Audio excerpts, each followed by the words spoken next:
आजच्या कथेचं नाव आहे दिल लगाना मना था. हे फक्त एका कथेचं नाव नाहीये, तर एक प्रकारची चेतावणी आहे. ही कहाणी आहे प्रेमाची, त्यातून येणाऱ्या दुःखाची आणि एका अशा सौद्याची ज्याची किंमत चक्क आत्म्याने चुकवावी लागते. चला तर मग बघूया काय आहे ही कहाणी. कथेची सुरुवातच बघा किती जबरदस्त आहे. ही एक ओळ आपल्याला सांगून जाते की हे प्रकरण फक्त एका प्रेम कहाणीपुरतं मर्यादित नाहीये, तर त्यापुढे जाऊन एका मोठ्या धोक्याची ही नांदी आहे. चला आपण थोडं मागे जाऊया. साधारण 3 वर्षांपूर्वी गोष्ट आहे पंकज आणि शिप्राची. दोघंही एका अनाथ आश्रमात एकत्र वाढलेले. त्यांची स्वप्न, त्यांचं भविष्य, सगळं काही एकमेकांशी जोडलेलं होतं. त्यांची स्वप्न तशी काही फार मोठी नव्हती, अगदी साधी होती. पंकज नेहमी म्हणायचा, आपल्याला आयुष्यात काय पाहिजे? एक चांगली नोकरी, एक चांगला जोडीदार आणि आपलं एक छोटंसं कुटुंब. बस आयुष्य सेट होईल. आणि यावर शिप्राचं ते हसणं जणू तिला सगळं काही आधीच माहिती होतं. त्या एका हसणातूनच कळायचं की दोघांची स्वप्न किती एक होती. आणि मग तो दिवस येतो ज्याची ते आतुरतेने वाट बघत होते. त्यांच्या त्या स्वप्नांना पहिलं पंख फुटतं. पंकजची मुलाखत ती यशस्वी होते.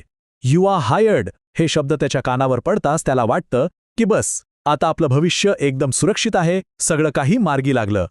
पण म्हणतात ना, नशिबाच्या मनात काहीतरी वेगळंच शिजत असतं. त्यांच्या आनंदाचा तो सर्वोच्च क्षण, आणि तिथूनच ही कथा एका अशा वळणावर येते जिथून परत फिरणं जवळजवळ अशक्य होतं. विचार करा, नोकरी मिळाल्याचा तो आनंद साजरा करण्यासाठी पंकज थेट शिप्राला फोन लावतो. तो उत्साहाने जवळजवळ ओरडतोच, मला नोकरी मिळाली. पण फोनच्या पलीकडून जो प्रतिसाद येतो ना, तो त्याचा सगळा आनंद, सगळा उत्साह एका क्षणात मातीमोल करून टाकतो. त्याच्या चेहऱ्यावरची ती चमक, ती पार विझून जाते. कारण पलीकडून शिप्रा त्याला सांगते की तिला ब्लड कॅन्सर आहे. फक्त एक वाक्य, आणि त्या एका वाक्याने त्यांचं सगळं आयुष्य कायमचं बदलून जातं. जे काही स्वप्न त्यांनी पाहिलं होतं ते सगळं आता डोळ्यासमोर तुटून पडताना दिसू लागतं. आणि मग ते शेवटचे क्षण हॉस्पिटलमध्ये.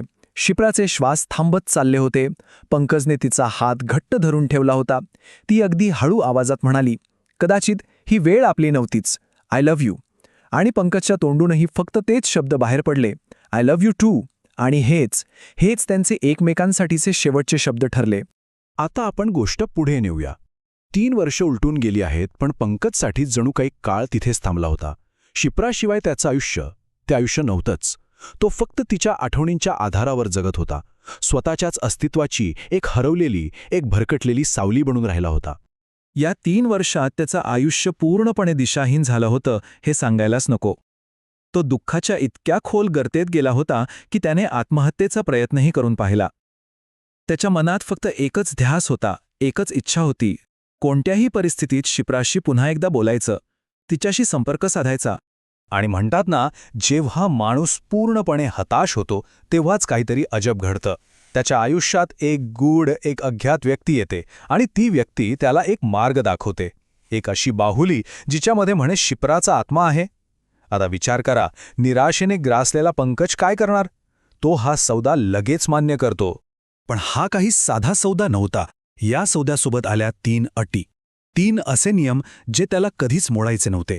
नियम पहिला, त्या बाहुलीला नेहमी कायम आपल्या सोबत ठेवायचं. नियम दुसरा, रात्री 1 ते 3च्या दरम्यान कधीही घरी जायचं नाही. आणि तिसरा, सगळ्यात महत्त्वाचा नियम, त्या बाहुलीच्या प्रेमात पडायला सक्त मनाई होती. आता पंकजला वाटलं की त्याला शिप्रा परत मिळाली, पण या सौद्याची खरी किंमत काय होती हे त्याला लवकरच कळणार होतं. कारण एक सुंदर आठवण आणि एक भयानक अस्तित्व यांच्यामधली ती धूसर रेषा आता हळूहळू मिटायला लागली होती. सुरुवातीला तर सगळं छान होतं. पंकज खूप आनंदी होता. त्याला वाटलं शिप्रा परत आलीये. तो त्या बाहुलीशी बोलायचा, तिला सोबत घेऊन फिरायला जायचा, अगदी सगळं काही.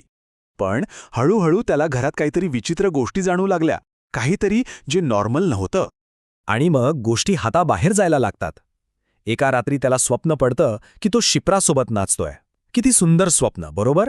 पण सकाळी उठून बघतो तर काय, त्याच्या छातीवर नखांनी ओरखडल्याच्या खुणा असतात. आणि मग तो दिवस येतो जेव्हा ती बाहुली ती स्वतःहून आपली जागा बदलते. आता मात्र पंकज घाबरतो. आतापर्यंतचा त्याचा आनंद, त्याचा विश्वास, सगळं काही गळून पडतं आणि त्याच्या मनात पहिल्यांदा भीती घर करते. त्याला हे कळून चुकतं की ही फक्त एक बाहुली नाहीये, हे काहीतरी वेगळंच आहे, काहीतरी भयंकर. तो इतका घाबरतो की त्या बाहुलीला एका खुर्चीला बांधून ठेवतो आणि वरून चादर टाकून देतो. त्याच रात्री त्याला एक भयानक स्वप्न पडतं. स्वप्नात त्याला शिप्राचा चेहरा दिसतो. पण तिचे शब्द ते शिप्राचे नसतात. ती म्हणते, मी आता तुला माझ्यासोबत घेऊन जायला आली आहे. आणि त्या क्षणी पंकजला खात्री पडते, ही त्याची शिप्रा नाही, ही दुसरीच कोणती तरी दुष्ट शक्ती आहे. आणि इथून कथा तिच्या शेवटच्या आणि सगळ्यात भयानक टप्प्यावर पोहोचते. एक असा टप्पा जिथे नियम मोडण्याची किंमत पंकजला स्वतःच्या अस्तित्वाने चुकवावी लागते. आता बघा, इतकं सगळं होऊनही, मनात भीती असूनही, पंकजचं शिप्रावरचं प्रेम आणि त्याचं दुःख इतकं मोठं होतं की तो सगळ्या धोक्यांकडे, सगळ्या चेतावण्यांकडे दुर्लक्ष करतो. तो एक एक करून सगळे नियम मोडतो आणि नकळतपणे स्वतःला त्या शक्तीच्या पूर्णपणे हवाली करतो. आणि मग ती रात्र येते. त्याला आपल्या खोलीच्या कोपऱ्यात, छताजवळ त्या शक्तीचं खरं भयानक रूप दिसतं. ते एका पालीसारखं भिंतीला चिकटलेलं असतं आणि त्याचे ते लाल डोळे फक्त पंकजवर खिळलेले असतात. जसं ते भयानक अस्तित्व त्याच्यावर झेप घेतं, त्याच्या डोक्यात विजेसारखे ते शब्द चमकतात. त्या बाहुली देणाऱ्या व्यक्तीचे शेवटचे शब्द. ती तुझ्यावर प्रेम करण्याचं नाटक करेल, पण लक्षात ठेव, तुला तिच्या प्रेमात पडायला सक्त मनाई आहे. ही कथा आपल्याला एक अशा प्रश्नावर आणून सोडते ज्याचं उत्तर सोपं नाही. मृत्यूलाही हरवणारं प्रेम खरंच इतकं मोलाचं असू शकतं का, की त्यासाठी कुणी आपल्या आत्म्याचा चौदा करावा? विचार करण्यासारखी गोष्ट आहे.